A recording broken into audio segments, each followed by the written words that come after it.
রাসূল সাল্লাল্লাহু আলাইহি ওয়াসাল্লাম যতই সেই বাণী প্রচার করতেছিলেন, কেউ কেউ এই বাণীকে, আল্লাহ রাব্বুল আলামিনের বাণীকে, সুমহান কুরআনুল কারীমকে কেউ বলতেছিল যে এটা জাদুর কথা।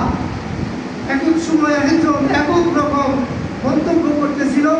মন্তব্য করে আল্লাহ রাব্বুল আলামিন যে কোরআন পাঠিয়েছেন এটা আল্লাহর উপরেই তারা মিথ্যা আরোপ করতেছিল।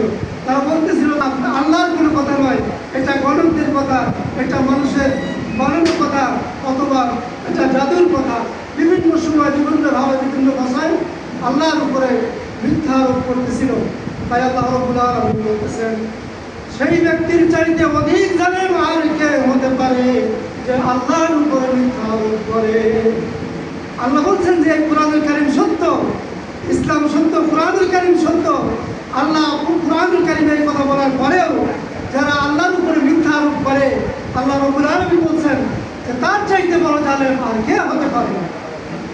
অর্থাৎ আল্লাহর কথাকে যারা অস্বীকার করে, আল্লাহর উপরে যারা মিথ্যা আরোপ করে, তাদেরকে আল্লাহ রাব্বুল আলামিন সবচাইতে বড় জালেম বলেছেন।